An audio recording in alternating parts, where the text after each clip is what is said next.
तो आप मुझे 5 मिनट का समय दीजिए, मैं आप लोगों का डाउट क्लियर करूंगा। इसमें आप लोगों का 100% डाउट क्लियर होने वाला है।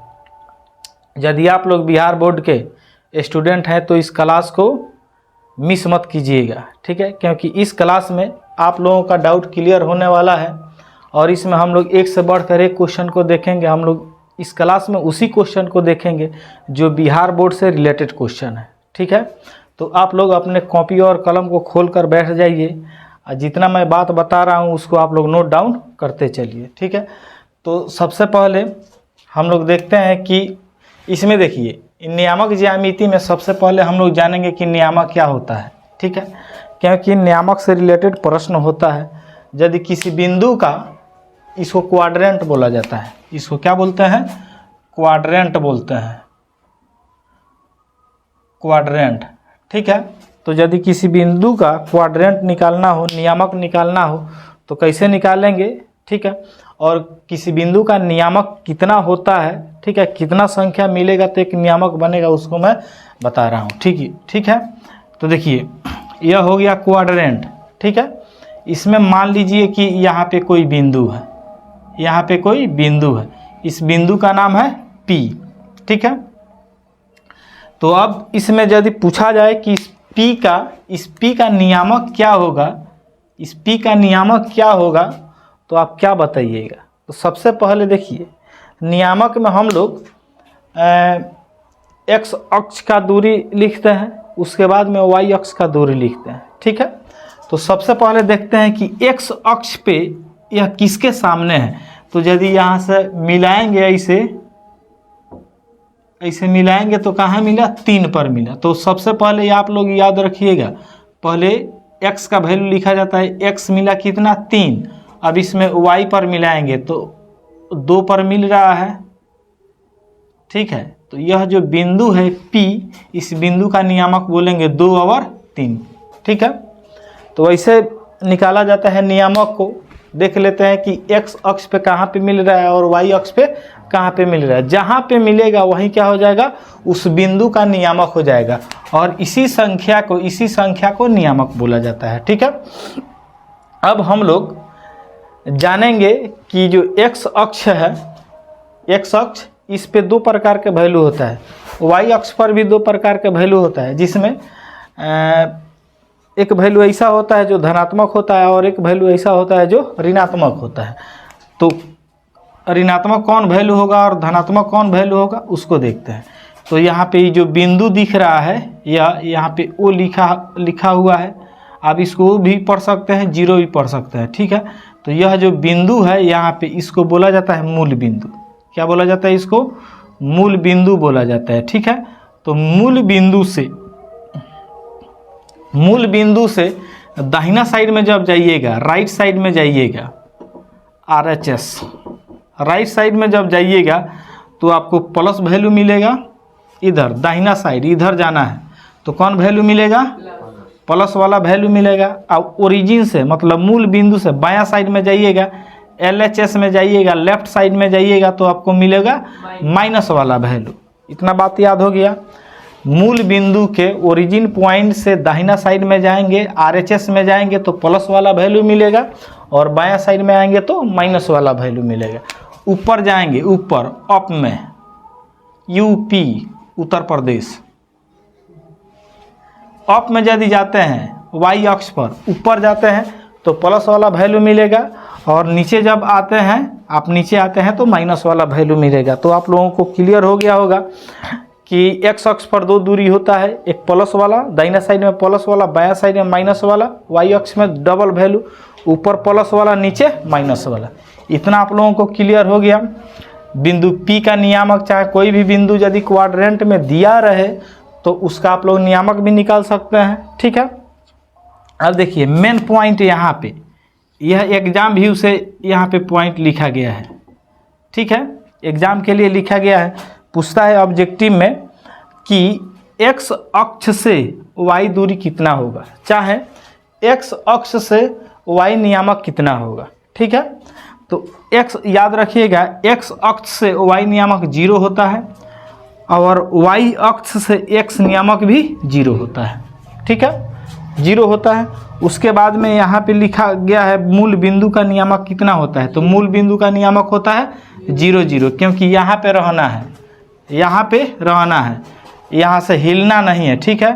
तो यहाँ पे पूछा जाए कि x का वैल्यू कितना है, x का वैल्यू कितना है, तो आप बोलिएगा कि यहाँ से तो हिलना नहीं है, 0 पर रहना है, तो x का वैल्यू 0 हो जाएगा। उसके बाद में y का वैल्यू कितना होगा, तो मूल बिंदु पर तो ना ऊपर जाना है ना नीचे जाना है, यदि इधर उधर जाते तो वैल्यू बदलता है, यहीं पे खड़ा रहना है तो उसका वैल्यू क्या होगा, 0 होगा। तो आप लोग याद रखिएगा कि मूल बिंदु का नियामक होता है 0 0, ठीक है। और x अक्ष से y का जो दूरी हुआ वह 0 क्यों हुआ, पहले इसको देख लेते हैं। तो कहने का मतलब है यहाँ पे x पर खड़ा हो जाना है, x पर खड़ा हो जाना है, x अक्ष पर दाहिना साइड में चाहे बायां साइड में कहीं भी खड़ा हो जाइएगा, ठीक है ना, ऊपर जाना है ना नीचे जाना है। जब यहाँ से हिलबे नहीं कीजिएगा तो वैल्यू क्या आएगा, कुछ नहीं, तो 0 ही आएगा, तो इसलिए इसको 0 लिखा गया है। और y का वैल्यू भी सेम वही कंडीशन है कि y पे खड़ा कहीं पे हो जाना है ना, दाहिना साइड में जाना है ना बायां साइड में जाना है, तो y का वैल्यू चाहे x का वैल्यू भी 0 होगा, ठीक है। उसके बाद में एक और क्वेश्चन आप लोगों से पूछ सकता है, क्वेश्चन पूछता है कि यह जो x अक्ष है इस अक्ष को क्या बोलते हैं, x अक्ष, इस अक्ष का दूसरा नाम क्या है, तो इसका दूसरा नाम होता है भुज, क्या होता है, भुज होता है। और y अक्ष का दूसरा नाम होता है कोटि, ठीक है। इतना बात आप लोग ध्यान में रखिएगा, यह पूरा जितना बात मैं बता रहा हूँ सब एग्जाम से रिलेटेड बात है, ठीक है। यह बात हो गया, x अक्ष को भुज कहा जाता है, y अक्ष को कोटि कहा जाता है, ठीक है। तो इतना हो गया। अब हम लोग आगे देखते हैं क्वाड्रेंट के बारे में, बड़ा इंपॉर्टेंट बात है। तो देखिए इसको हम लोग जान गए हैं कि यह क्या है, मूल बिंदु है, ठीक है। यह x अक्ष है, ऊपर से नीचे जो अक्ष आया है उसको बोलते हैं y अक्ष, x अक्ष को भुज बोला जाता है, y अक्ष को कोटि बोला जाता है, ठीक है। तो देखिए ये जो अक्ष है इस पे जब मूल बिंदु से दाहिना साइड में जाइएगा तो कैसा वैल्यू मिलेगा, प्लस वाला वैल्यू मिलेगा, पता है। ऊपर जाइएगा तो कैसा वैल्यू मिलेगा, ये भी प्लस वाला वैल्यू मिलेगा, ठीक है। उसके बाद में इधर आइएगा, मूल बिंदु से दाहिना साइड में जाइएगा तो कैसा वैल्यू मिलेगा, माइनस। फिर मूल बिंदु से नीचे जाइएगा तो कैसा वैल्यू मिलेगा, माइनस मिलेगा। इतना तो बात पता है। मैं आप लोगों को इस क्वाड्रेंट के माध्यम से बता रहा हूँ क्वाड्रेंट का साइन ऑफ क्वाड्रेंट, ठीक है, क्योंकि इस पे क्वेश्चन पूछता ही पूछता है इसका साइन कैसा होगा, ठीक है, किस क्वाड्रेंट का साइन क्या होगा। तो जब दो अक्ष, एक और बात आप लोग जान जाइए, जब दो अक्ष यानी कि x अक्ष और y अक्ष जब एक दूसरे को काटता है तो एक क्वाड्रेंट बनता है, एक सिस्टम बनता है, ठीक है, उसको क्वाड्रेंट बोला जाता है। 4 खंड बनता है, कितना खंड, 4 खंड। इसको बोलते हैं फर्स्ट क्वाड्रेंट, इसको बोलते हैं सेकंड क्वाड्रेंट, ठीक है, इसको बोलते हैं थर्ड क्वाड्रेंट, इसको बोलते हैं फोर्थ क्वाड्रेंट, ठीक है। तो जब x अक्ष और y अक्ष एक दूसरे को काटेगा तो कितना क्वाड्रेंट बनेगा, 4 बनेगा, ठीक है। इसको फर्स्ट क्वाड्रेंट बोलते हैं, इसको सेकंड क्वाड्रेंट, इसको थर्ड क्वाड्रेंट, इसको फोर्थ क्वाड्रेंट। तो देखिए नियामक अभी हम लोगों ने देखा कि यदि कोई बिंदु होता है उसका नियामक होता है, 2 संख्या से बनता है उसका नियामक, ठीक है। एक संख्या को, फर्स्ट वाला संख्या को x बोलते हैं, सेकंड वाला संख्या को y बोलते हैं। यदि कोई इसमें आ जाए, कोई पॉइंट इसमें आ जाए, ठीक है, तो पूछा जाए कि उस पॉइंट का साइन क्या है, ठीक है, तो आप क्या बताइएगा। सेकंड में आ जाए, सेकंड क्वाड्रेंट में आ जाए तो उस पॉइंट का साइन क्या होगा। थर्ड क्वाड्रेंट में आ जाए तो उस पॉइंट का साइन क्या होगा, ठीक है। तो देखिए, तो इसका साइन पहले हम लोग देखते हैं कि क्या होगा। तो हम लोग जानते हैं कि सबसे पहले किसका वैल्यू लिखा जाता है, x का। उसके बाद में किसका वैल्यू लिखा जाता है, y का। तो यहाँ पे वैल्यू नहीं दिया है, वैल्यू के जगह पे क्या दिया है, साइन दिया है, ठीक है। तो पहले x वाला साइन लिखेंगे, उसके बाद में y वाला साइन लिखेंगे। तो देखिए इस खंड में रहना है, इस घर में रहना है, इस रूम में रहना है, तो इस रूम का साइन क्या है, x वाला साइन क्या है, प्लस है, और y वाला साइन क्या है, प्लस ही है। तो फर्स्ट क्वाड्रेंट का पूछा जाए साइन क्या होगा, तो प्लस प्लस याद रखिएगा, ठीक है। उसके बाद में इस सेकंड क्वाड्रेंट का साइन क्या होगा बताइए। तो सबसे पहले x का वैल्यू लिखेंगे, x का साइन लिखेंगे, तो x का साइन क्या है, माइनस। और देखो सबसे पहले इसको देखेंगे कि ये जो सेकंड क्वाड्रेंट है किस किस लाइन से मिलकर बना है। तो x वाला लाइन से मिलकर बना है और y वाला लाइन से मिलकर बना है। तो पहले x का साइन लिखेंगे और यहाँ से अब y का साइन लिखेंगे। तो y का साइन क्या है, प्लस है, ठीक है। तो सेकंड क्वाड्रेंट का साइन क्या होगा, माइनस प्लस। थर्ड क्वाड्रेंट का पहले x अक्ष, उसके बाद में y अक्ष होगा ना। तो x का साइन देखिए क्या है, माइनस, और y का साइन क्या है, माइनस। तो माइनस माइनस। फोर्थ में आइए, बताइए फोर्थ में क्या होगा, पहले x बाद में y, तो प्लस और बाद में आ जाएगा माइनस। ये बात याद हो गया। अब एक और बात आप लोग ध्यान में रखिएगा, फर्स्ट क्वाड्रेंट थर्ड क्वाड्रेंट का उल्टा होता है। फर्स्ट क्वाड्रेंट थर्ड क्वाड्रेंट का उल्टा होता है, क्योंकि यहाँ पे प्लस प्लस, यहाँ पे माइनस माइनस है, जस्ट उल्टा है, ठीक है। और सेकंड क्वाड्रेंट फोर्थ क्वाड्रेंट का उल्टा होता है। अच्छा, सेकंड क्वाड्रेंट का उल्टा फोर्थ क्वाड्रेंट होता है। अब मैं आप लोगों से पूछता हूँ, मतलब बोर्ड में जो क्वेश्चन पूछता है उसी टाइप पे मैं क्वेश्चन आप लोगों से पूछ रहा हूँ।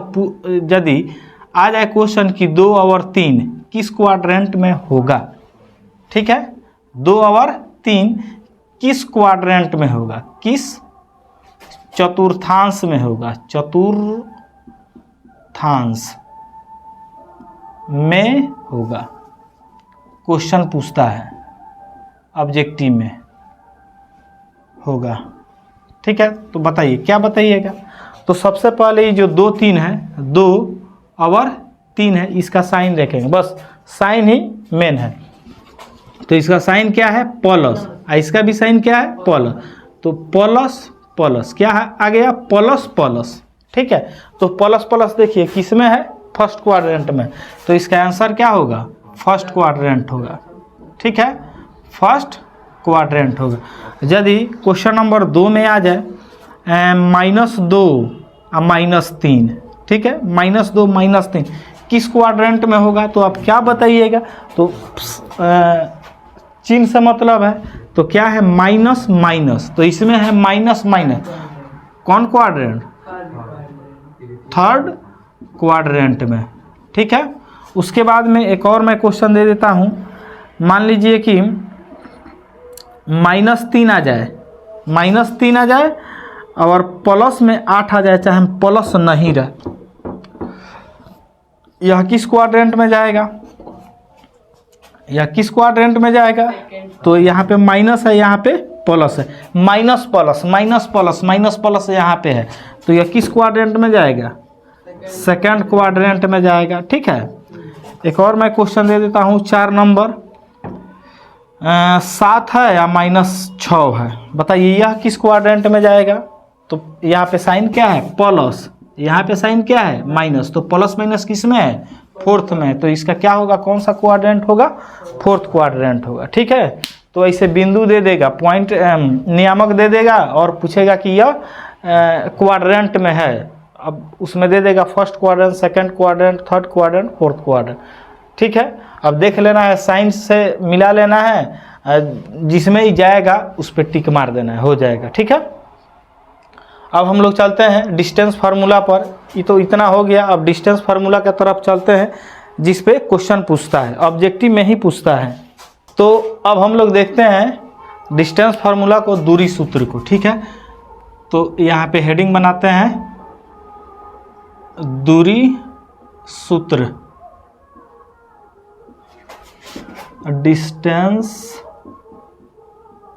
डिस्टेंस फॉर्मूला, ठीक है। यह क्या होता है इसको देखते हैं। तो डिस्टेंस फार्मूला यहाँ पे लिखा हुआ है, दूरी सूत्र मतलब दूरी के बारे में बताना है। जैसे मान लेते हैं कि एक पॉइंट यहाँ पे है, एक पॉइंट यहाँ पे है, या इस पॉइंट को लिख देते हैं P, इस पॉइंट को लिख देते हैं Q, ठीक है। यह बिंदु P हो गया, यह बिंदु Q हो गया। पूछा जाए कि इसके बीच का दूरी क्या होगा यदि दोनों का नियामक दे दिया जाए, तो इसका नियामक और उसका नियामक दे दिया जाए तो इसके बीच का दूरी क्या होगा। तो सबसे पहले इसका नियामक पता होना चाहिए। यहाँ पे नियामक नहीं दिया हुआ है, ठीक है। तो इसका नियामक क्या होगा, हम लोग जानते हैं x, y, यही ना होगा।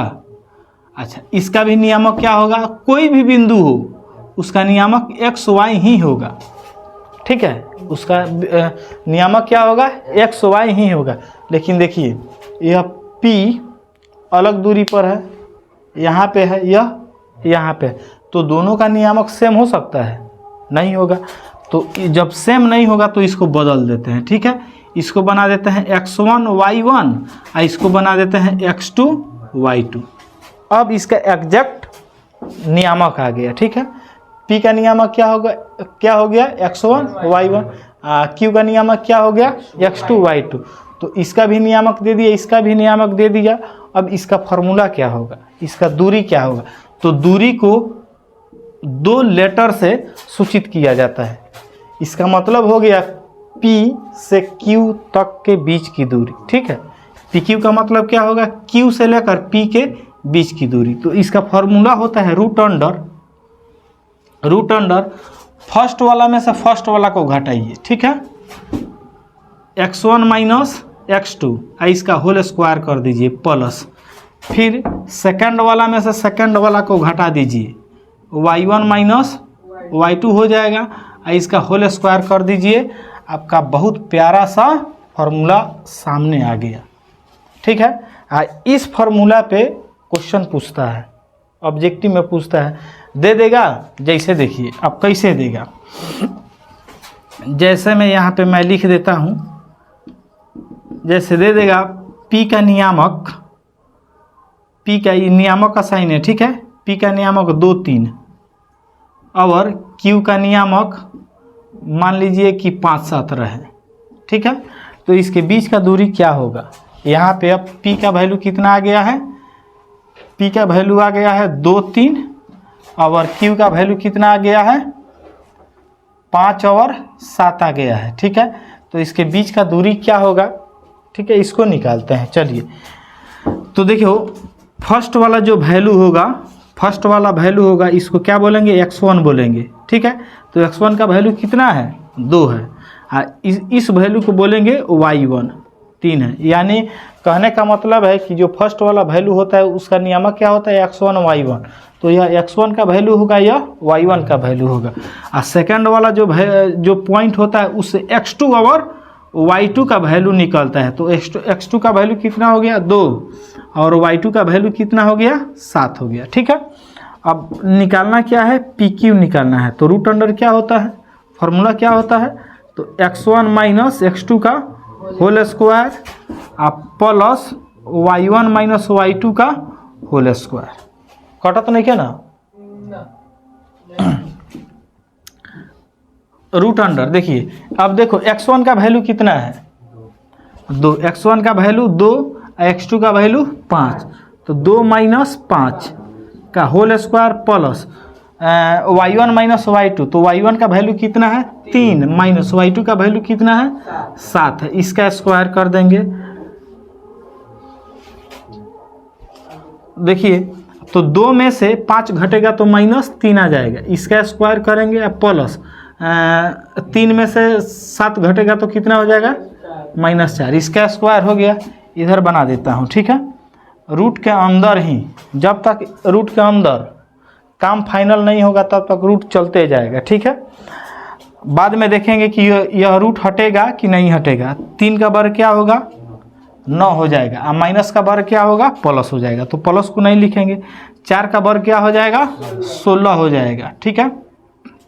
क्योंकि माइनस का वर्ग क्या हो जाएगा, प्लस हो जाएगा, प्लस लिख दिए। अब देखो ये कितना हो जाएगा, 25। इसका स्क्वायर रूट होता है, इसका होता है कितना, 5 होता है। अब यहाँ पे यूनिट लगा देंगे, मात्रक। अच्छा है, इसी को इकाई लिखा जाता है, अच्छा है इसी को मात्रक लिखा जाता है। इसमें से तीनों में से कोई एक लिख दीजिएगा, आपका काम फाइनल हो जाएगा। तो यह 2 नंबर में भी पूछता है, 1 नंबर में ऑब्जेक्टिव में भी पूछता है, ठीक है। तो यदि 2 नंबर में पूछेगा तो ऐसे बनाइएगा, और ऑब्जेक्टिव में पूछेगा तो ऑब्जेक्टिव के लिए मैं बता देता हूँ आप लोगों को कि कैसे बनेगा।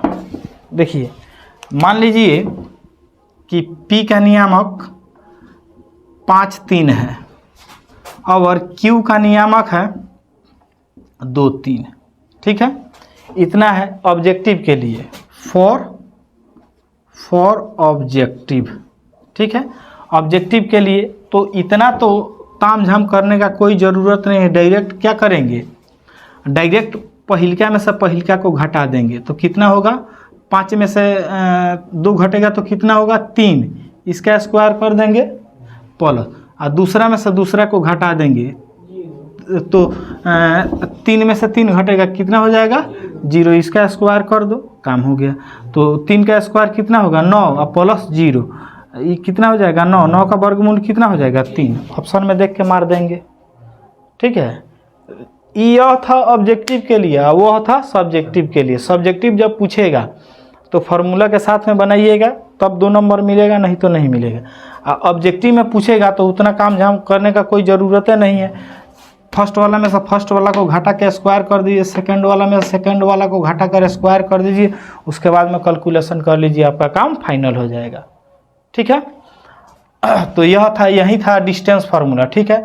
अब हम लोग पढ़ेंगे मिड पॉइंट फार्मूला, मध्य बिंदु सूत्र। मध्य बिंदु का सूत्र, यदि कोई रेखा दिया रहे, ठीक है, अब पूछे कि उस रेखा का मध्य बिंदु का पॉइंट क्या होगा, जैसे यही है, ठीक है। मिड पॉइंट सूत्र, मिड पॉइंट फार्मूला, मध्य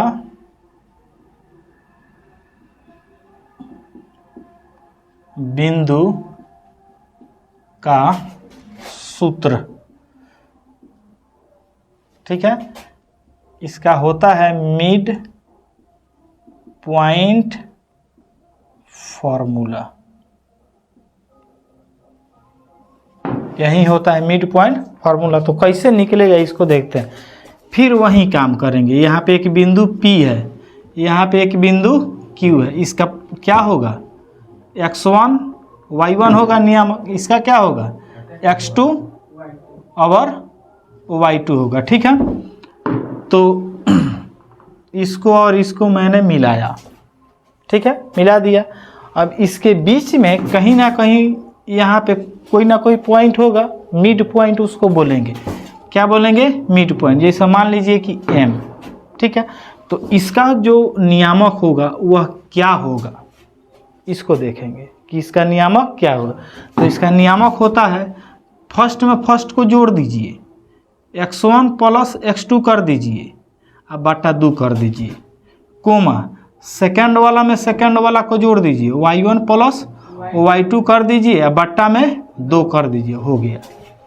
तो जब मिड पॉइंट का नियामक निकालना होगा तो क्या करेंगे, 2 पॉइंट दिया रहेगा, उसमें फर्स्ट वाला को फर्स्ट वाला में जोड़ेंगे, 2 से भाग करेंगे, सेकंड वाला को सेकंड वाला में जोड़कर 2 से भाग करेंगे, आपका मिड पॉइंट का फार्मूला सामने आ जाएगा। जैसे देखिए यहाँ पे, अब P Q पर ही निकाल देते हैं। P का वैल्यू ले लेते हैं कितना 4 3, ठीक है। उसके बाद में Q का वैल्यू ले लेते हैं कितना 6 5 ले लेते हैं, ठीक है। अब यदि PQ का मध्य बिंदु क्या होगा, लिखेंगे PQ का मध्य बिंदु, PQ का मध्य बिंदु का नियामक लिख देते हैं, PQ का मध्य बिंदु का नियामक। तो बताइए फार्मूला क्या लिखे हैं, x1 प्लस x2/2। तो यह x1 का वैल्यू है, x1 का वैल्यू कितना है 4, y1 का वैल्यू कितना है 3, x2 का वैल्यू कितना है 6, y2 का वैल्यू कितना है 5 है, ठीक है। तो उसका फार्मूला क्या होगा, यहाँ पे लिख देता हूँ, x1 plus x2/2 coma y1 plus y2/2। ठीक है, एक बात आप लोग ध्यान में रखिएगा, नियामक हमेशा स्मॉल ब्रैकेट में लिखा जाता है, छोटा कोष्ठ में लिखा जाता है। तो x1 का वैल्यू कितना है 4, x2 का वैल्यू कितना है 6, तो 4 + 6/2 कोमा इसका क्या होगा, इसका y1 कितना है 3 + 5, 3 + 5/2, तो ये कितना हो जाएगा 10/2 और 8/2 कट जाएगा, 5 बार में ही कट जाएगा 4 बार में। ठीक है, तो 5, 4 यही आपका आंसर हो गया। ठीक है, तो मध्य बिंदु का निकल जाएगा ना, सिर्फ फर्स्ट वाला में फर्स्ट वाला को जोड़ेंगे, सेकंड वाला में सेकंड वाला को जोड़ेंगे, मार देंगे, हो जाएगा। और यदि ऑब्जेक्टिव बनाना हो तब, इसका ऑब्जेक्टिव बनाना हो तब, तो इसमें इसको जोड़ो, कितना होगा 10, 10 के आधा 5, फिर इसमें इसको जोड़ो, कितना 8, 8 का आधा 4, यही आपका आंसर हो गया। ठीक है, एक और क्वेश्चन छूट गया है जो अक्सर एग्जाम में आते रहता है, वो अभी डिस्टेंस फार्मूला पर ही है। वह क्वेश्चन है, पूछता है कि मूल बिंदु से बिंदु P, चाहे A B C कुछ भी दे देगा, मूल बिंदु से बिंदु P की दूरी कितना होगा। मूल बिंदु से, जैसे देखिए यह एक क्वाड्रेंट हो गया। ठीक है, क्वाड्रेंट हो गया, ये x अक्ष या y अक्ष, x अक्ष y अक्ष। अब यहाँ पे कोई बिंदु P है, ठीक है, इसका 3, 5 नियामक है, तो पूछा जाएगा कि यह मूल बिंदु है, कौन बिंदु है, यह मूल बिंदु है। ठीक है, मूल बिंदु है, यहाँ से इसका दूरी क्या होगा, यहाँ से इसका दूरी क्या होगा। तो इसका फार्मूला होता है बाबू, देखिए इसका फार्मूला होता है, लिखेंगे यदि बना सब्जेक्टिव में रहेगा तब, मूल बिंदु से दूरी बराबर,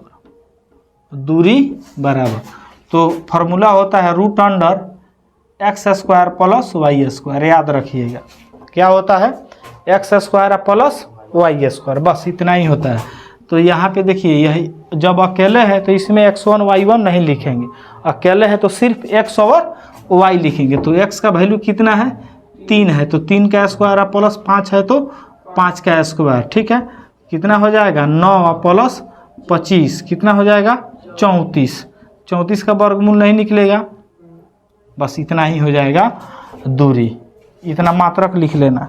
ठीक है, तो डिस्टेंस फार्मूला हो गया, मूल बिंदु से दूरी हो गया, मिड पॉइंट फार्मूला हो गया।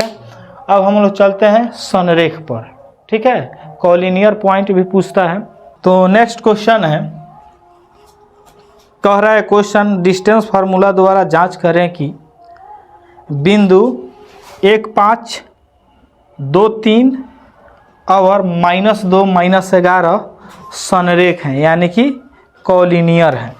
तो इसका एक रूल होता है, रूल यही होता है कि दो बिंदुओं के बीच की दूरी, ठीक है, दो बिंदुओं के बीच की दूरी का योगफल तीसरे बिंदु के बराबर हो। कहने का मतलब है कि यदि मान लीजिए कि एक दूरी AB है, एक दूरी BC है, एक दूरी AC है, यह दोनों का योगफल इसके बराबर होना चाहिए। किसी भी दो बिंदुओं के बीच की दूरी जोड़ेंगे, ठीक है, एक दूरी यहाँ पे है, एक दूरी यहाँ पे है, दोनों का योगफल यदि तीसरा के बराबर आता है तो उसको संरेख बोलेंगे, बराबर नहीं आएगा तो उसको संरेख नहीं बोलेंगे। ठीक है, तो देखिए इसमें तो दिया नहीं है कि बिंदु को क्या मान लिया जाए, तो यहाँ पे मैंने मान लिया है कि ए, वह बिंदु क्या है, A है, B है, C है। और संरेख का मतलब होता है कि यदि कोई बिंदु एक ही लाइन में आ जाए, एक ही लाइन में आ जाए, उसी को बोला जाता है संरेख बिंदु। ठीक है, तो कोऑर्डिनेट में संरेख वही होता है कि यदि दो बिंदुओं के बीच की दूरी, ठीक है, यहाँ पे दो बिंदु है, फिर यह दो बिंदु है, इसके बीच के दूरी तीसरे दो बिंदुओं के दूरी के बराबर यदि हो जाता है तो क्या हो जाएगा, संरेख होगा। और यदि दोनों का योगफल बराबर नहीं होता है तो वह संरेख नहीं होगा। चलिए इसको डिस्टेंस फार्मूले का यूज करके बनाते हैं। तो सबसे पहले हम लोग निकालेंगे ए बी, ठीक है। तो अभी मैंने बताया कि सबसे पहले तो इसमें रूट आ जाएगा, तो फर्स्ट वाला में से फर्स्ट वाला को घटा दीजिए। एक में से दो घटेगा तो कितना हो जाएगा, 1 - 2 इसका स्क्वायर प्लस 5 में से 3 को घटा दीजिए, 5 - 3 इसका स्क्वायर, ठीक है। अब देखिए 1 में से 2 घटेगा तो -1 हो जाएगा इसका स्क्वायर प्लस 5 में से 3 घटेगा तो 2 हो जाएगा इसका स्क्वायर, ठीक है। रूट अंडर 1 का स्क्वायर 1 ही होगा।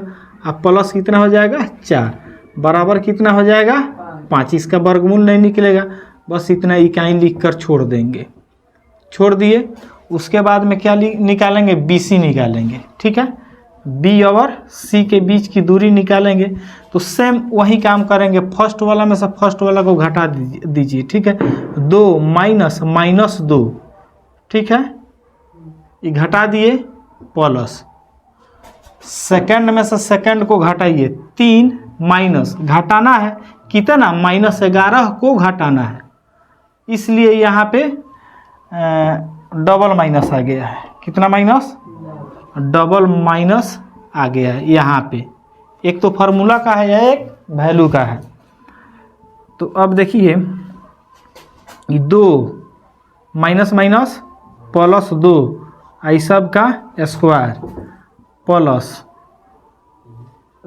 3 माइनस प्लस 11 इसका स्क्वायर, तो ये कितना हो जाएगा 4 का स्क्वायर प्लस कितना 14 का स्क्वायर, तो 4 का स्क्वायर हो जाएगा 16 और 14 का स्क्वायर हो जाएगा 196। अब दोनों को जब जोड़ेंगे तो कितना हो जाएगा, तो 6 6 12, 12 का 2 9, 1 10, 1 11 और यहाँ पे हो गया एगो बच गया 221। इसका भी वर्गमूल नहीं निकलेगा, ठीक है। तो नहीं निकलेगा तो इतना ही पे छोड़ देता है, इतना ही इकाई हो गया। अब कौन बच गया दूरी, AB निकल गया, BC निकल गया, अब AC बच गया है, ठीक है। तो AC निकालते हैं। तो AC फर्स्ट वाला में से फर्स्ट वाला को घटाएंगे। अब की बार एक काम करते हैं, आप लोगों को मैं एक रूल बता देता हूँ। ये फर्स्ट वाला में से घटाना है किसको, इसको घटाना है किसको, -2 को। तो एक तो माइनस यहाँ पे, एक माइनस यहाँ पे, तो डायरेक्ट इसको क्या करेंगे, प्लस कर देंगे। अब प्लस उसके बाद में सेकंड को घटाएंगे 5, तो बताइए यहाँ पे माइनस है तो क्या हो जाएगा, प्लस हो जाएगा इसका स्क्वायर। तो यह कितना हो जाएगा, 3 का 9 हो जाएगा, अब प्लस यह कितना हो जाएगा 11 5 16, 16 का स्क्वायर कितना होता है 256 होता है। थोड़ा डायरेक्ट मारे हैं, इसको जोड़िए 265 हो गया है। देखिए इसका AB का वैल्यू आ गया है 5 √5, BC का वैल्यू आ गया है 212 और AC का वैल्यू आ गया है 265। अब बताइए, एक काम कीजिए आप लोग, जो सबसे छोटा दिख रहा है उसको जोड़कर बड़ा वाला के बराबर ला दीजिए। तो यदि आ जाता है दो दूरी का योगफल तीसरे के बराबर आ जाएगा तो संरेख होगा, नहीं आएगा तो संरेख नहीं होगा। तो छोटा कौन है, यह छोटा है, ठीक है। AB वाला छोटा है, चूंकि यहाँ पे लिखेंगे चूंकि AB अब प्लस BC का वैल्यू कितना आ गया है, मतलब BC वाला भी छोटा ही है, तो लिखेंगे BC बराबर क्या चाहिए, AC चाहिए, AC बड़ा है। अब देखिए जोड़ कर देखिए, तो सबसे पहले तो रूट के अंदर जब सेम संख्या रहता है तभी जुटता है, ठीक है। सेम संख्या रहेगा तो जुटेगा, सेम संख्या नहीं रहेगा तो नहीं जुटेगा। अब यहाँ पे है √5, यहाँ पे है 212, सेम है नहीं है, तो ये तो जुट ही नहीं सकता है, सिर्फ प्लस के रूप में ऐसे दिखेगा, √5 प्लस √212। अब यह गलती मत कर दीजिएगा कि √5 और √212 √217 गलती हो जाएगा, ठीक है। तो इसका जोगफल बताइए 265 आएगा? नहीं आएगा, यह 265 नहीं आएगा। इसको नहीं लिखना है, इसको नहीं लिखना है, सिर्फ इसको लिखना है। तो AB + BC का जोगफल AC के बराबर तो नहीं आएगा, तो यहाँ पे काट देंगे। तो जब कट गया तो यह संरेख होगा? नहीं होगा। तो नीचे लिखेंगे कि A, इसलिए A, B तथा C एक संरेख बिंदु है कि नहीं? बिंदु नहीं है। ये प्रूव हो गया। अच्छा, जांच करना था, इसमें प्रूव नहीं लिखेंगे, ठीक है। तो ऐसा ही बनेगा। संरेख वाला पर कभी कभी क्वेश्चन पूछ देता है, ठीक है। तो मुझे उम्मीद है कि यह क्लास आप लोगों को अच्छा लगा होगा और आप लोगों का कॉन्सेप्ट क्लियर हुआ होगा। आप लोग बिहार बोर्ड 2026 के लिए जम के तैयारी कीजिए और नंबर अच्छा लाइए। Thanks for watching this video. अक्सर बिहार बोर्ड के बच्चे कोऑर्डिनेट के कुछ ऐसे प्रश्न होते हैं जिनको छोड़ देते हैं। उनको पता ही नहीं चलता है कि किस प्रकार के क्वेश्चन में किस प्रकार का फार्मूला का अप्लाई किया जाए, इस वजह से छोड़ देते हैं। तो आप लोग मेरे साथ बने रहिए, इसमें 100% आप लोगों का जो डाउट होता है वह क्लियर होने वाला है, ठीक है। जैसे यहाँ पे क्वेश्चन है जो बिहार बोर्ड में अक्सर पूछे जाते हैं। क्वेश्चन है कि एक्स अक्ष पर एक एक्स अक्ष बना देता हूँ, इसको समझिए। यह क्या है? एक्स अक्ष है, ठीक है। एक्स अक्ष पर उस बिंदु का निर्देशांक ज्ञात करें जो दिए गए दो बिंदुओं, एक यहाँ पे बिंदु दिया गया है, मान लेते हैं P है, एक यहाँ पे बिंदु है Q, ठीक है। तो इसमें दिया है जो दो दिए गए बिंदुओं 2 और -5 और है -2 9, ठीक है, से समान दूरी पर है। एक बार और क्वेश्चन को सुना जाए। एक्स अक्ष पर उस बिंदु का निर्देशांक ज्ञात करें। इधर कोई बिंदु है, मान लेते हैं M है, इसका नियामक पता नहीं है तो इसको मान लेंगे क्या? X और Y मान लेंगे। तो देखिए कह रहा है कि X अक्ष पर उस बिंदु का निर्देशांक ज्ञात करें जो दो दिए गए बिंदुओं 2 -5 और -2 9 से समान दूरी पर है, ठीक है। देखिए क्वेश्चन ऐसा है कि यह एक बिंदु दे दिया है, यह एक बिंदु दे दिया है, दो बिंदु दे दिया है, इस बिंदु का नाम नहीं दिया है। तो इसको हम लोग मान लिया है कि इसका नाम P है, इसका नाम Q है। बीच में कोई एक बिंदु है एक्स अक्ष पर जो P और Q से समान दूरी पर है। कहने का मतलब है कि P और Q के बीचों बीच में है, ठीक है। किस अक्ष पर है? तो एक्स अक्ष पर है। तो यहाँ पे आप लोग एक बात को क्लियर कर लीजिए। एक्स अक्ष पर y नियामक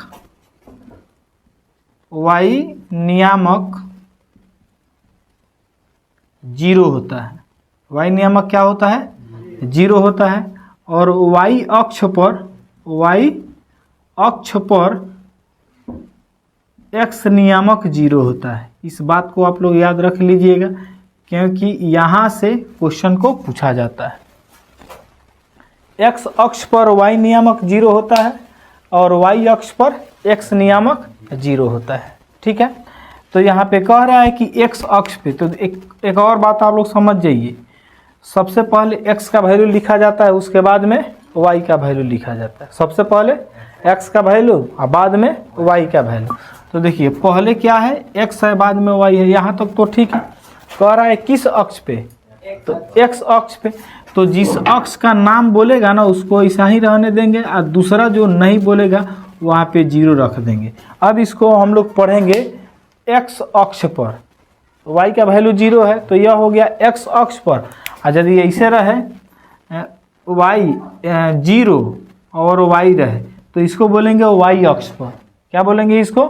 वाई अक्ष पर। और इसके लिए लिखेंगे x और 0, इसको क्या पढ़ेंगे? x अक्ष पर। तो जब x 0 रहेगा, x 0 रहेगा तो बोलेंगे x अक्ष पर, और y 0 y रहेगा तो इसको बोलेंगे y अक्ष पर। तो क्वेश्चन है कि x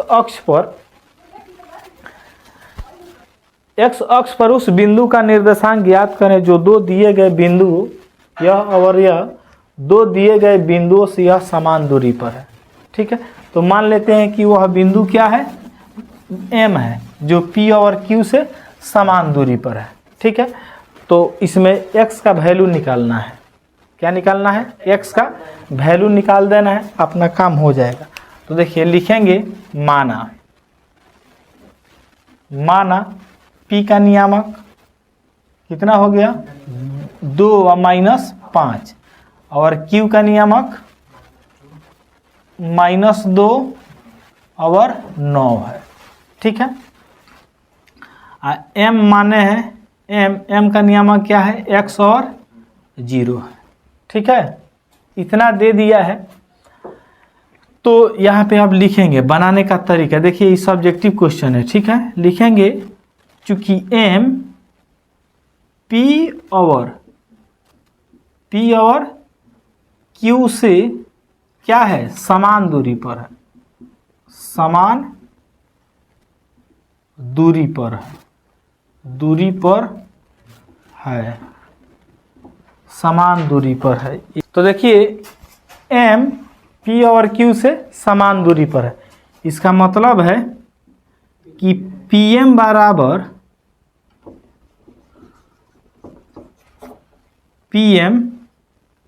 बराबर क्या हो जाएगा?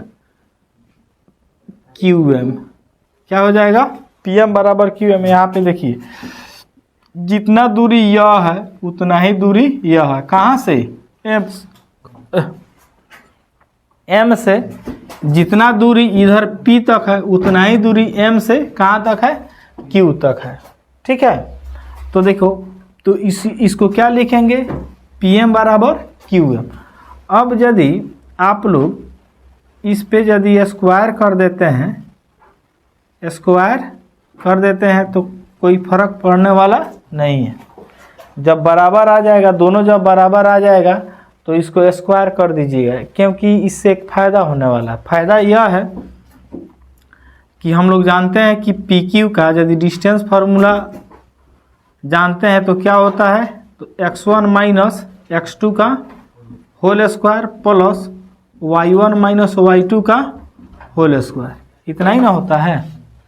अब यदि दोनों साइड में स्क्वायर कर दिया जाए, इधर और इधर स्क्वायर कर दिया जाएगा तो यह रूट कैंसिल हो जाएगा, ख़त्म हो जाएगा। तो बात याद रखिएगा, यदि कोई दूरी रहेगा, दूरी उस पर स्क्वायर रहेगा तो उसके फार्मूला में, डिस्टेंस फार्मूला में रूट नहीं आएगा। ठीक है, तो इसका फार्मूला क्या होगा? तो सिर्फ इसका फार्मूला होगा x1 माइनस x2 का whole square plus y1 minus y2 का होल स्क्वायर। तो यहाँ पे इस फार्मूला को हम लोग लिखेंगे नहीं, डायरेक्ट वैल्यू को रख देंगे। PM है, PM यहाँ और यहाँ पे देखना है।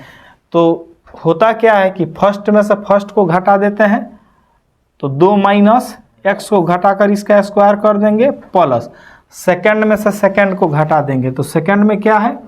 -5 में से 0 को घटा देंगे, हो गया। अब QM के बारे में देखिए, QM फिर इसमें से देखिए, फर्स्ट में से फर्स्ट को घटा दो, अब प्लस इसका स्क्वायर, और सेकंड में से सेकंड को घटा दो, इसका स्क्वायर। ठीक है, इसको अब मैं मिटा देता हूँ। इसको यदि गौर से देखिएगा तो दिखेगा a माइनस बी का होल स्क्वायर। तो क्या होता है? ए स्क्वायर माइनस, यहाँ पे माइनस है, -2a फर्स्ट वाला इंटू सेकेंड वाला और प्लस सेकेंड वाला का whole square. A square minus 2ab plus B square. अब देखिए इसमें -5 में से 0 जाएगा तो -5 होगा, -5 का वर्ग कीजिएगा तो 25 हो जाएगा। यहाँ पे अब अक्सर विद्यार्थी सब फंस जाते हैं। ठीक है, यहाँ पे अब पते नहीं चलेगा आपको कि यहाँ पे माइनस वाला फार्मूला लगेगा, मतलब a माइनस बी का फार्मूला लगेगा कि ये प्लस बी का फार्मूला लगेगा। ठीक है, तो यहाँ पे जब दोनों माइनस रहेगा तो ए प्लस बी का फार्मूला लगाइएगा। ठीक है, दोनों जब माइनस रहेगा तो ए प्लस बी का फार्मूला लगा दीजिएगा। ठीक है, तो कितना हो जाएगा माइनस ए स्क्वायर प्लस लिखिएगा। ठीक है, प्लस समझिएगा, plus 2a B plus B square, यहाँ पे माइनस भी लिख सकते हैं चाहे छोड़ भी सकते हैं। ठीक है, यहाँ पर भी माइनस लिख सकते हैं चाहे छोड़ भी सकते हैं। अब प्लस 9 का वर्ग कितना हो जाएगा 81 हो जाएगा। अच्छा, एक और इसका तरीका होता है, यहाँ से एक काम कीजिए, -2 माइनस एक्स है इसका स्क्वायर, तो यहाँ से क्या करो माइनस कॉमन कर दो, माइनस कॉमन कर दो तो हो जाएगा 2 प्लस एक्स इस सब का होल स्क्वायर ना, तो माइनस का स्क्वायर होगा तो सिर्फ क्या हो जाएगा x प्लस 2 का स्क्वायर। यहाँ पे एक काम करते हैं, इस माइनस को मिटा ही देते हैं। ठीक है, अब देखिए, अब यदि कटने वाला होगा तो कटाएंगे, कटने वाला नहीं होगा तो नहीं कटाएंगे। लेकिन यहाँ पे देखो 2 का पावर 2 और दाहिना साइड में भी 2 का पावर 2 कट गया, यहाँ पे एक्स स्क्वायर, यहाँ पे एक्स स्क्वायर कट गया। अब कोई कटने वाला नहीं है तो बचेगा कितना -2 एक्स स्क्वायर, कितना हो जाएगा एक्स स्क्वायर। यहाँ पे एक्स स्क्वायर नहीं होगा, यहाँ पे गलती हो गया है। ठीक है, यहाँ पे होगा 2a का वैल्यू कितना है 2 है। ठीक है, 2ab तो कितना हो जाएगा -4x हो जाएगा। अब प्लस यह 25, उसके बाद में 2 दूना 4x प्लस 81, x का वैल्यू निकालना है तो x को एक साइड में छांट लेंगे तो -4x या माइनस में प्लस में आ जाएगा तो बचेगा 81, इधर प्लस में है तो यह माइनस में चला जाएगा। ठीक है, इधर बना देता हूँ। अब -4 कितना हो जाएगा -8x, 81 में से 25 को घटाइए तो कितना होगा 11 में से 5 किया 6, 7 में से 2 कितना 5, प्लस में आएगा ना, तो या x का वैल्यू कितना हो जाएगा 56 बट्टा -8, 8 7 56, या x का वैल्यू हो गया अपना -7, यही आंसर है। ठीक है, तो बस यही कह रहा है कि x अक्ष पर उस बिंदु का निर्देशांक ज्ञात कीजिए जो दो दिए गए बिंदु 2 -5 और -2 9 से समान दूरी पर है, चाहे इसी को बोलता है समदूरस्थ है। ठीक है, तो ऐसा ही बनेगा, 2 नंबर आपको मिल जाएगा। अब हम लोग चलते हैं नेक्स्ट क्वेश्चन के तरफ। हम लोग इस क्लास में उसी क्वेश्चन को डील करने वाले हैं जो एग्जाम से रिलेटेड क्वेश्चन है।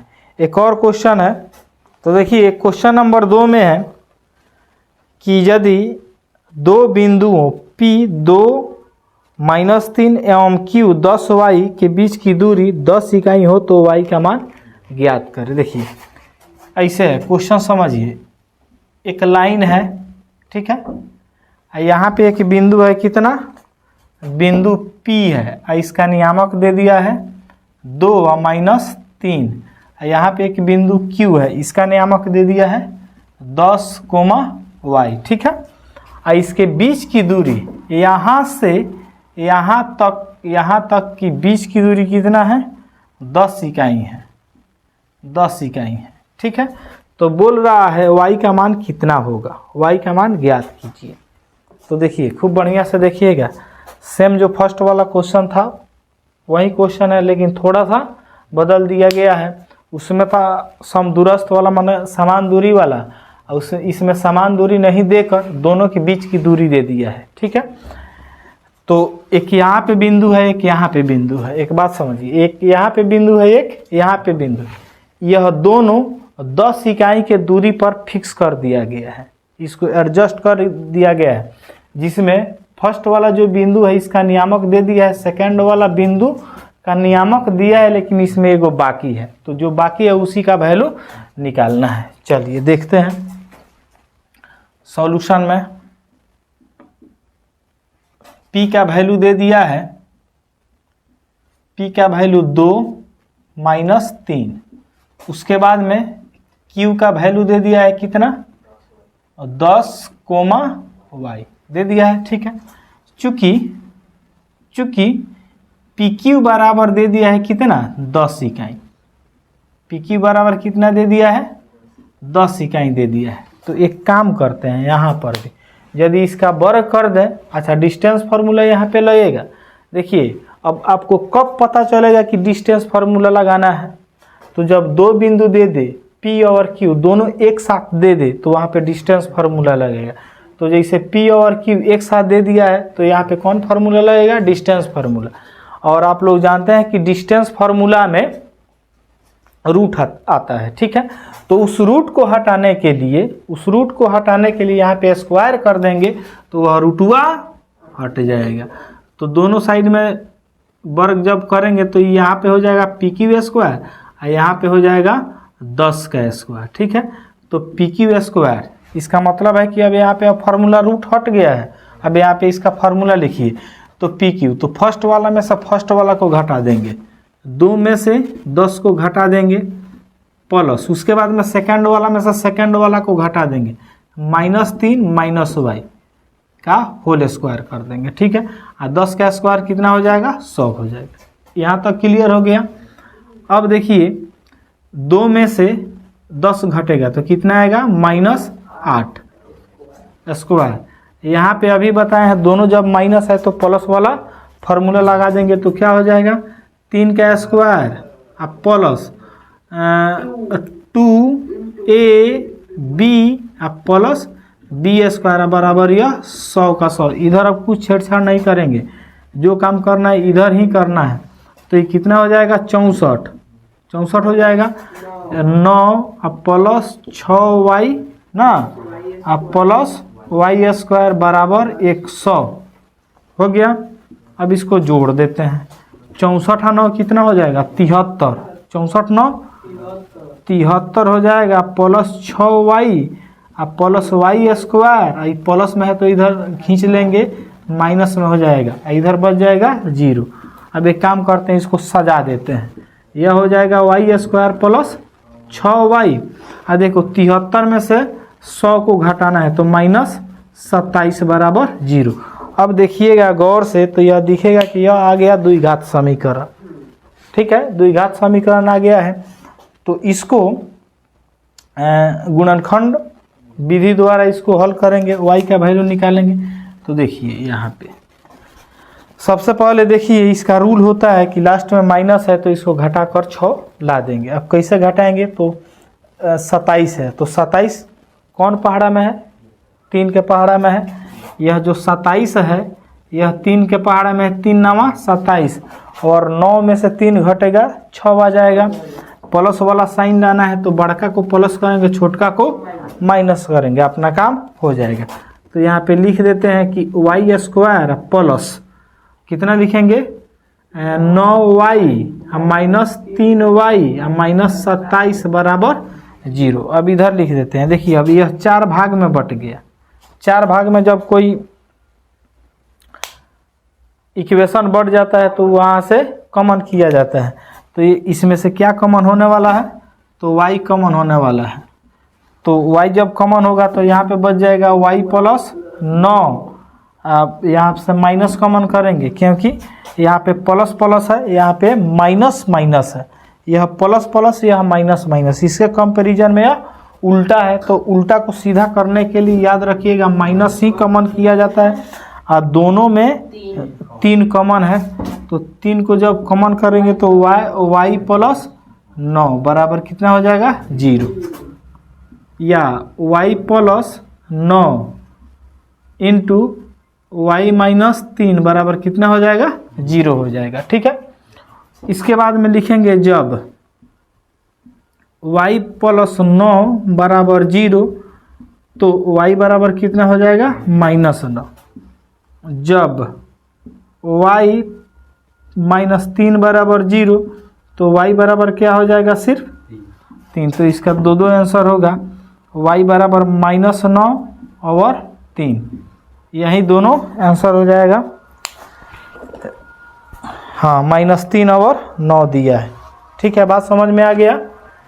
तो यदि बीच का दूरी दिया रहेगा तो ऐसे बना लेंगे, दोनों साइड में वर्क कर देंगे, फार्मूला का अप्लाई करेंगे, अपना हो जाएगा। यह सभी का सभी क्वेश्चन है सब्जेक्टिव। ठीक है, एक और क्वेश्चन देता हूँ, इसी से रिलेटेड है लेकिन थोड़ा सा अलग है। क्वेश्चन सुनो। यदि नेक्स्ट क्वेश्चन है, यदि बिंदु Q 0 1 दो बिंदुओं P एवं R से समान दूरी पर हो, ठीक है, समान दूरी पर हो तो x का मान ज्ञात करें। ठीक है, तो यह तो इतना ना खतरनाक क्वेश्चन है कि बच्चा सबको, स्टूडेंट को समझ में ही नहीं आता है। यहाँ पे 3 बिंदु दिया है। देखिए यहाँ पे मैं लिख देता हूँ। कह रहा है क्वेश्चन कि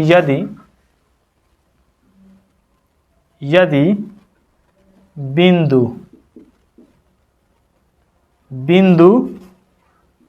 Q दे दिया है 0 और 1, दो बिंदुओं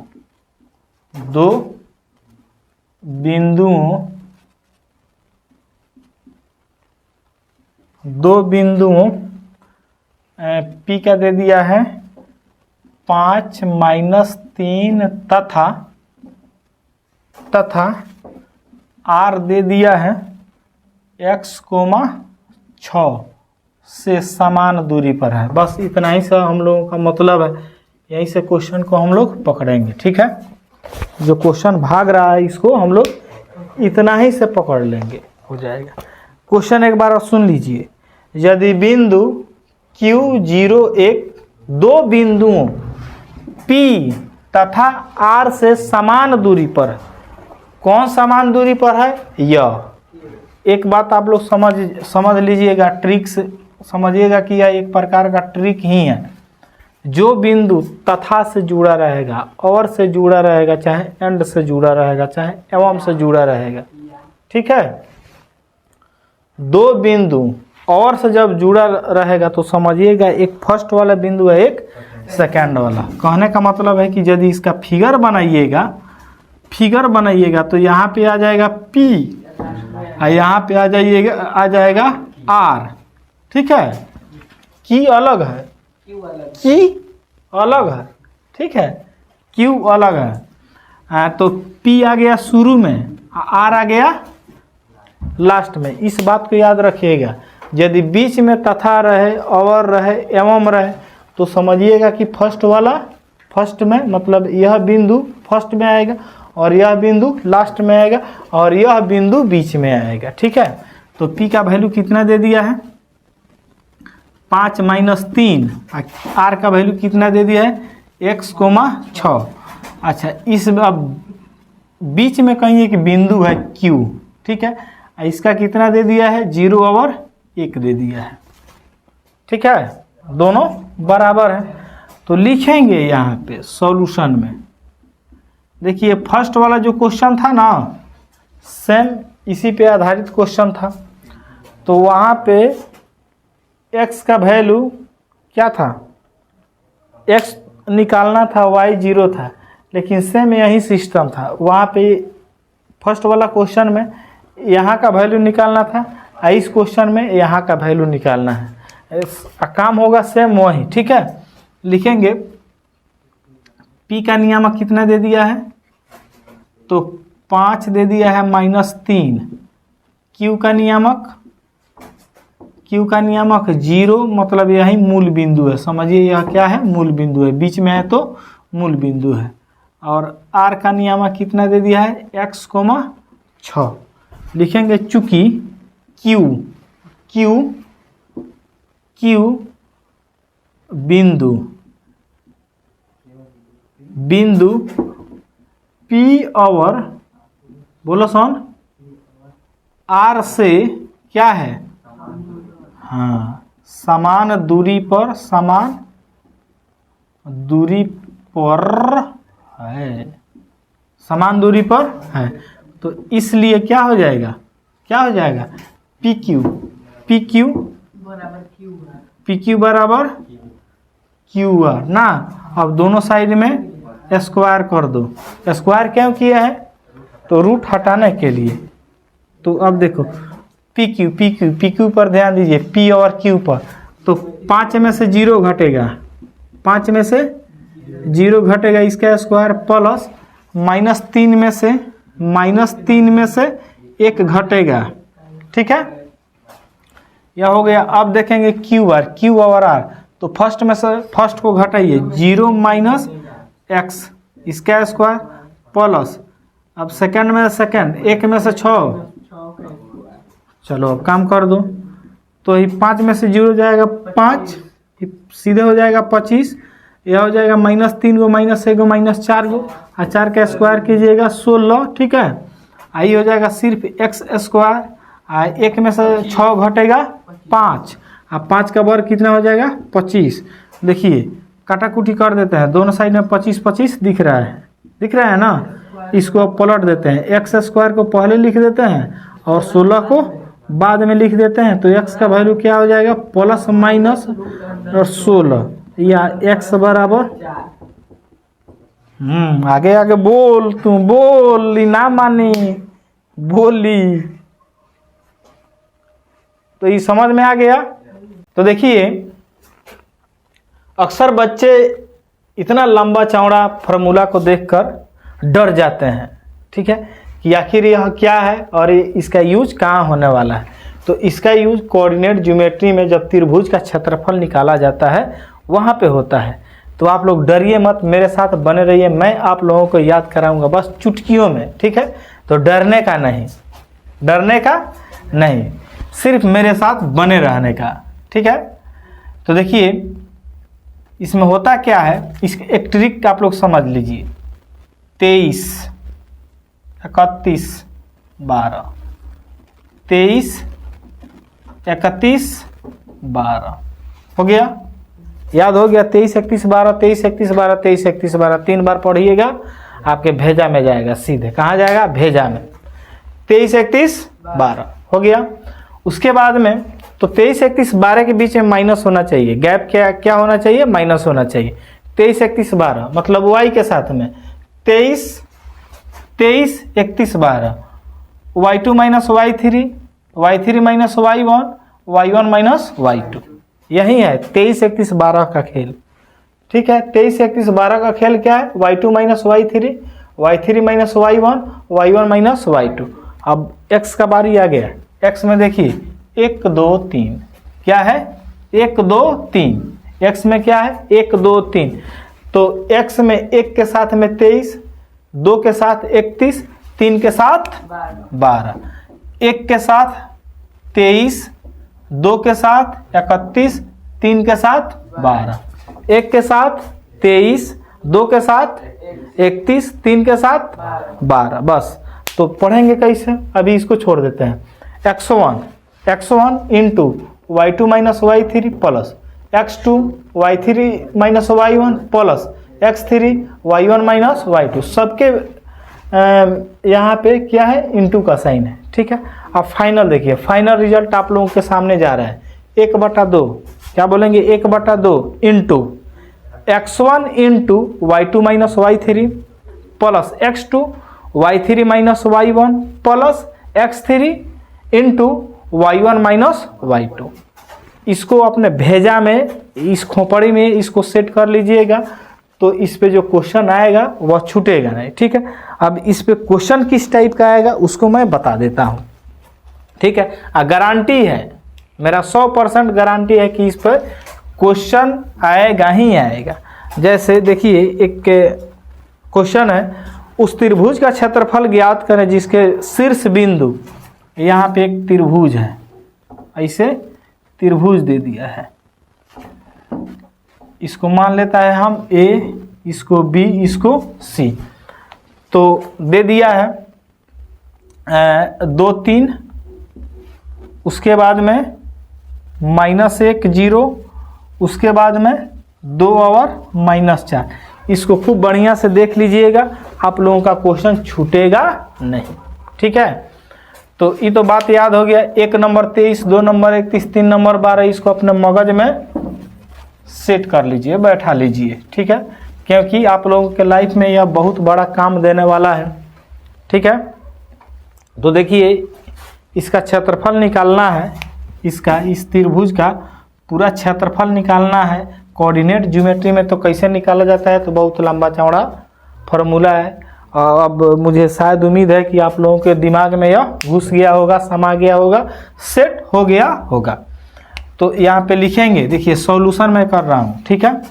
लिखेंगे सॉल्यूशन में ए का नियामक, ए का नियामक कितना है 2 3, बी का नियामक कितना है -1 0, सी का नियामक कितना है 2 और -4, ठीक है।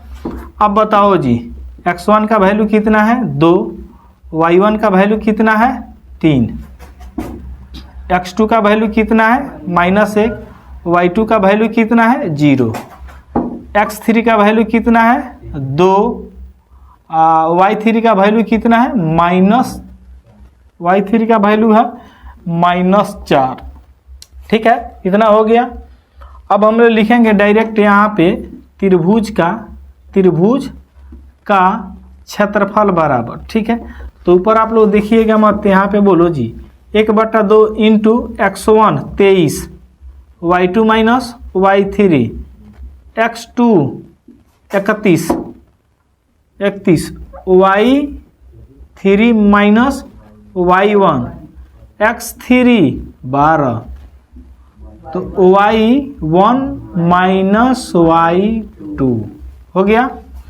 चलिए इसमें सेटिंग करते हैं, 1/2 का 1/2 लिख देंगे, यह जस का तस रहेगा। x1 का वैल्यू देखते हैं, तो x1 का वैल्यू 2 है इंटू y2 का वैल्यू कितना है 0, माइनस y3 का वैल्यू कितना है -4, तो यह माइनस और यह माइनस मिलकर यह हो गया प्लस।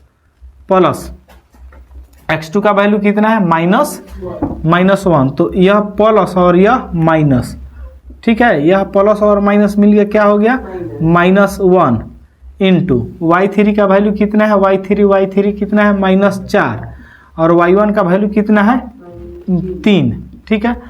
प्लस x3 का वैल्यू कितना है 2 इंटू y1 का वैल्यू कितना है 3, माइनस y2 का वैल्यू कितना है 0।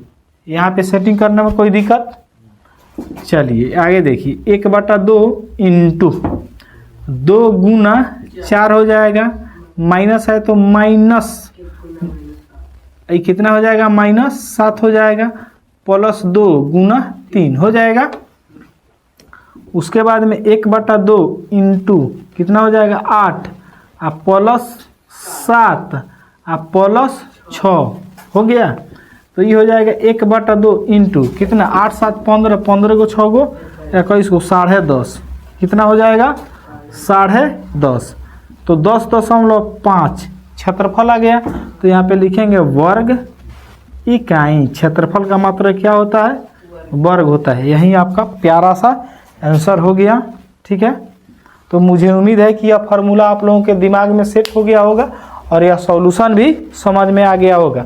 तो यह इसको प्रमेय बोलते हैं, इसको क्या बोलते हैं प्रमेय, मतलब थ्योरम बोलते हैं, ठीक है। अब इसका होता है एक उपप्रमेय, क्या होता है उपप्रमेय, और उपप्रमेय के माध्यम से सिद्ध किया जाता है कि कोई 3 बिंदु है वह संरेख है कि नहीं, ठीक है। तो इस फार्मूला के माध्यम से कैसे सिद्ध करेंगे उसको देख लेते हैं इस उपप्रमेय को। अब जैसे देखिए मान लीजिए कि यहाँ पे कोई बिंदु है, यहाँ पे कोई बिंदु है, यहाँ पे कोई बिंदु है, संरेख का यही ना शर्त होता है कि 3 बिंदु एक ही लाइन में आ जाए, उसको क्या बोलते हैं संरेख बोलते हैं। यहाँ पे A है, यहाँ पे B है, यहाँ पे C है। x का नियामक x1 y1, B का नियामक x2 y2 और C का नियामक x3 y3। तो इसका भी फार्मूला होता है, इसको आप मिला भी सकते हैं छोड़ भी सकते हैं। रफ के लिए बताए हैं कि यदि 3 बिंदु एक लाइन में आ जाए तो उसी को संरेख बोला जाता है, ठीक है। तो त्रिभुज के क्षेत्रफल के सूत्र से इसको कैसे संरेख करेंगे उसको देखते हैं, ठीक है। अच्छा, इस पे आधारित इसी पे दे देगा क्वेश्चन, ठीक है। वैल्यू निकालने के लिए बीच में यहाँ पे जैसे कुछ दे देगा, जैसे 3 दे देगा, के दे देगा, और सब में यहाँ पे कुछ कुछ संख्या रहेगा, कुछ कुछ संख्या। यहाँ पे तो के है तो पूछेगा कि संरेख है, तो तीनों बिंदु में संरेख है तो के का मान ज्ञात करें। तो इसी फार्मूला पे इसी फार्मूला से हम लोग बना देंगे, अपना काम हो जाएगा। जैसे में इसका फार्मूला देखिए, संरेख होने के लिए संरेख होने के लिए यदि इसका पूरा डिटेल आप लोग पढ़ना चाहते हैं तो ऑफलाइन क्लास में ज्वाइन ले सकते हैं, ठीक है, जो हमारा बैरागी टोला पेट्रोल पंप के पास में चलता है। तो अभी तो मैं पढ़ा रहा हूँ जो अपने सर पे बिहार बोर्ड एग्ज़ाम 2026 है, उसी के आधार पे पढ़ा रहा हूँ, ठीक है। जो मेन क्वेश्चन है उसी को बता रहा हूँ मैं, पूरा डिटेल ऑफलाइन में चलता है। तो संरेख होने के लिए बाबू, संरेख होने के लिए त्रिभुज का क्षेत्रफल 0 होना चाहिए। यदि त्रिभुज का क्षेत्रफल 0 हो जाता है तो वह संरेख होगा, और 0 नहीं होगा तो वह संरेख नहीं होगा। अभी हम लोगों ने एक क्वेश्चन को बनाया है जिसमें क्षेत्रफल आया था कितना, 10.5, 0 के बराबर नहीं है, तो वे तीनों बिंदु में संरेख नहीं होंगे। अब संरेख होने के लिए शर्त होता है कि त्रिभुज का क्षेत्रफल कितना हो जाए, 0। तो देखिए, जब त्रिभुज का क्षेत्रफल 0 हो जाता है ना, तो उसका फार्मूला यह होता है कि शुरू में जो 1/2 है वह हट जाता है। शुरू में 1/2 है वह हट जाता है। अब क्यों हटता है तो देखिए, 1/2 इंटू x1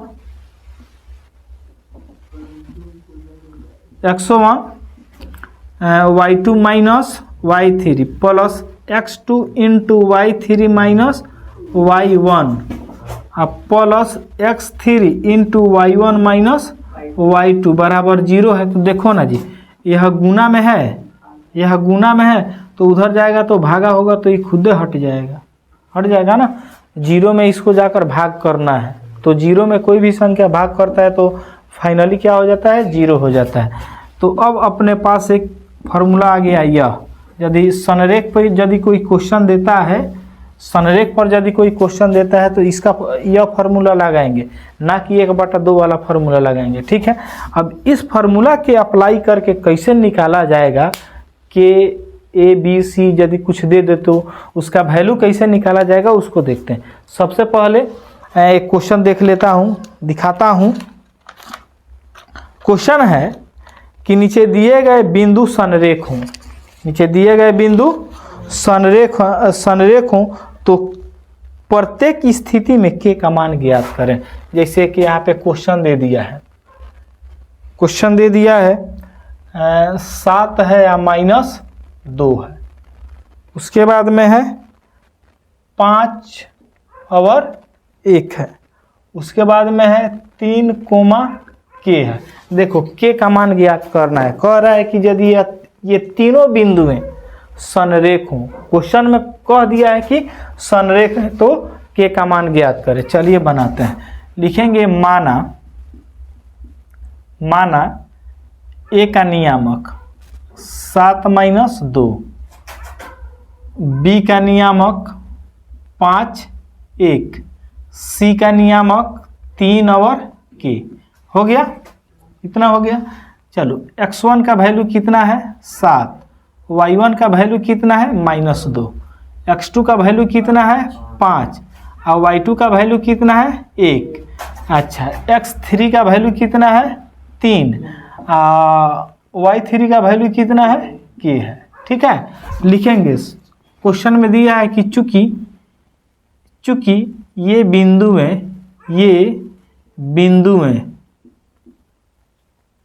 बिंदुएं क्या है, संरेख हैं, ये बिंदुएं संरेख हैं।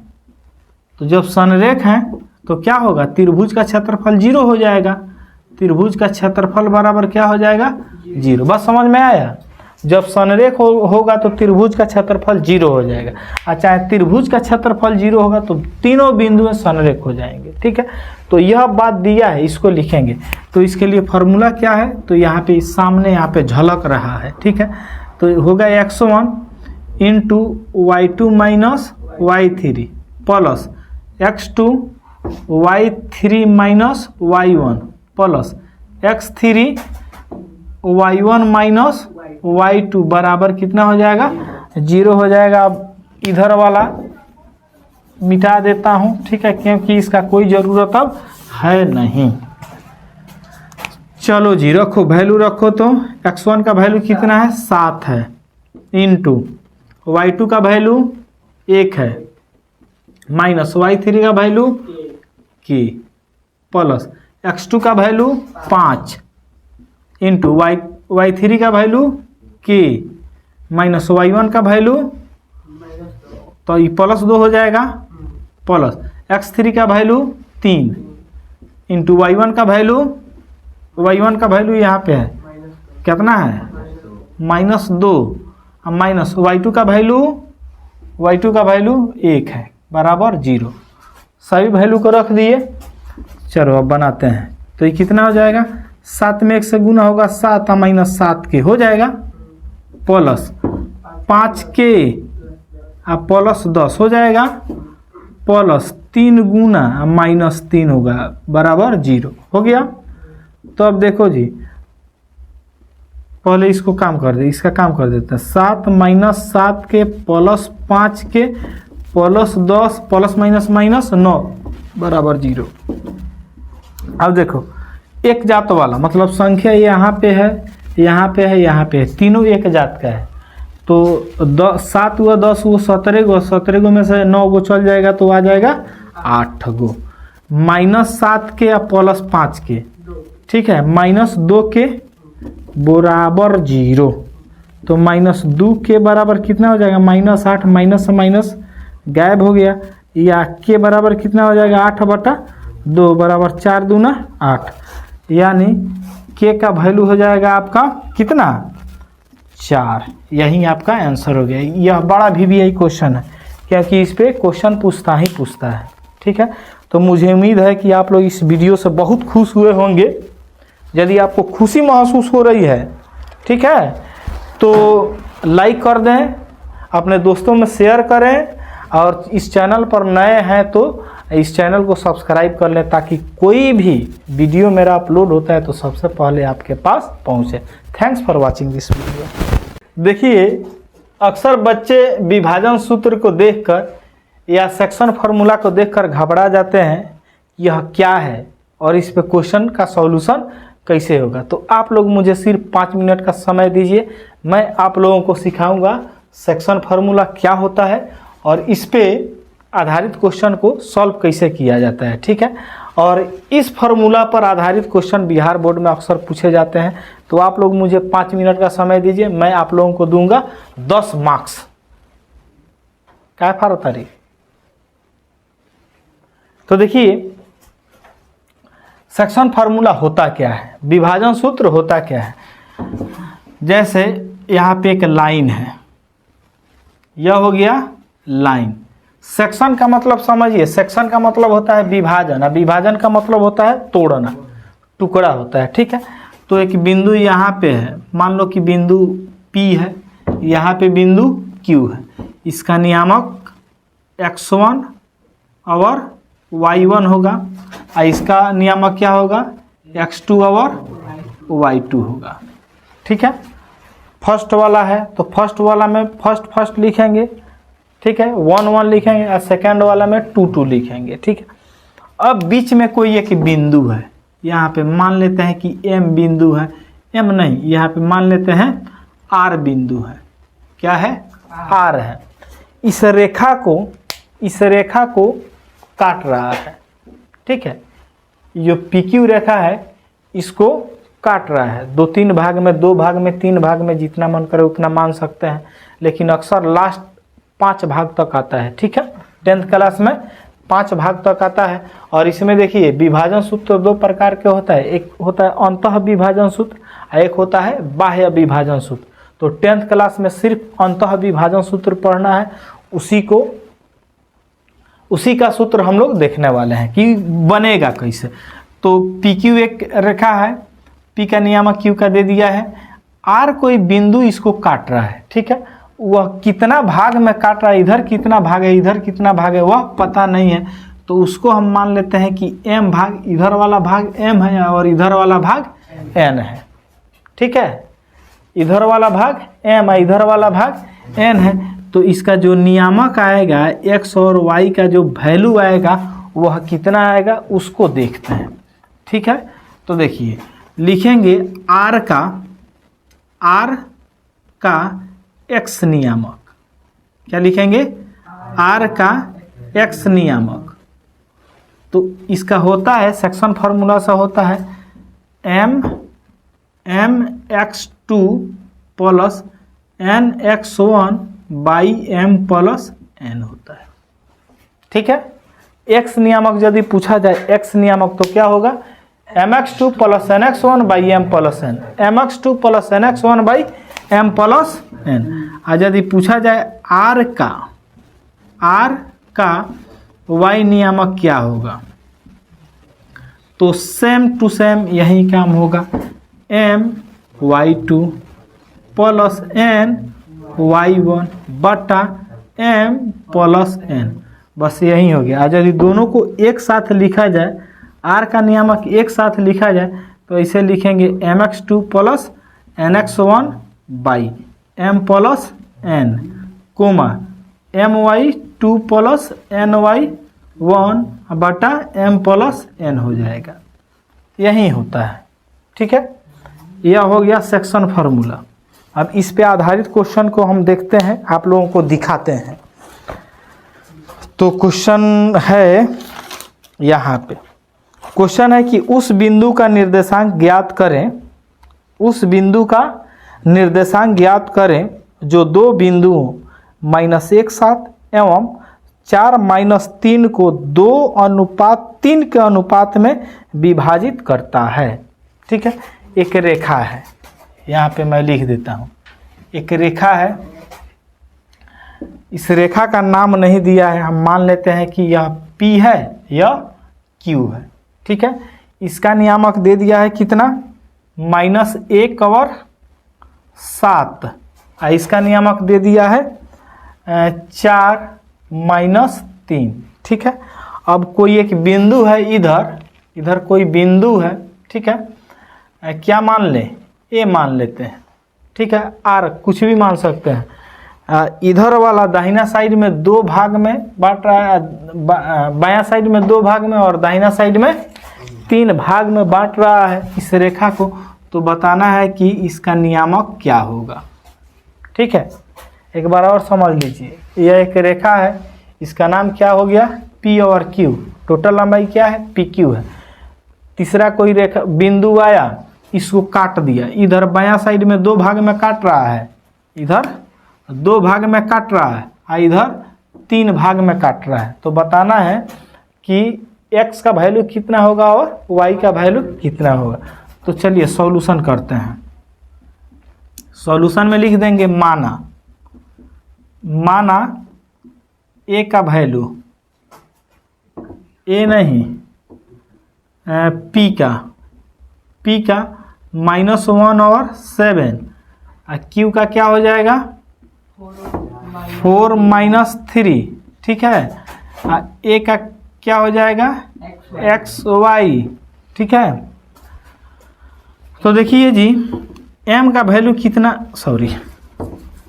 x1 का वैल्यू कितना है तो -1, y1 का वैल्यू कितना है 7, x2 का वैल्यू कितना है 4, y2 का वैल्यू कितना है -3, x का वैल्यू x, y का वैल्यू y है।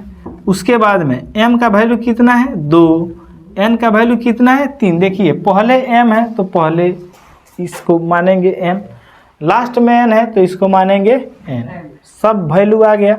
अब लिखेंगे इसलिए a का नियामक, ये का नियामक। अब देखिए a का नियामक का मतलब यहाँ पे ना x का नाम रखा गया है ना y का नाम। x का नाम रखते तो यह फार्मूला लगता और y का नाम रखते तो यह। सिर्फ a का नियामक कहने का मतलब है कि दोनों एक ही साथ कंबाइंड है। तो क्या होता है फार्मूला mx2 प्लस NX1 बटा M plus N comma MY2 plus NY1 बटा M प्लस N होता है। कोई दिक्कत? उसके बाद में M का वैल्यू रखो, M का वैल्यू 2 है गुना X2 का वैल्यू 4 है प्लस N का वैल्यू 3 है गुना X1 का वैल्यू -1 है बटा M का वैल्यू 2 और प्लस 3 कोमा फिर M का वैल्यू 2, M का वैल्यू 2 गुना Y2 का वैल्यू कितना है -3 प्लस N का वैल्यू 3 और Y1 का वैल्यू कितना है Y1 7 है बटा M प्लस N 2 प्लस 3 हो गया। इधर से बंद कर देंगे। अब देखो जी 4 दूना 8 प्लस माइनस 3 बटा कितना हो जाएगा 5 हो जाएगा। ये कितना हो जाएगा -6 और प्लस 21 बटा 5, ये हो जाएगा 5 बटा 5 कोमा 15 बटा 5, 5 का 5 और 5 3 15, तो इसका आंसर कितना हो जाएगा 1 और 3 हो जाएगा। यही है अपना प्यारा सा सेक्शन फार्मूला, बस इसको आप लोग याद रखिएगा और क्वेश्चन आएगा तो ऐसे बना देना है, ठीक है। इस फार्मूला पे रख देना है, अपना काम हो जाएगा।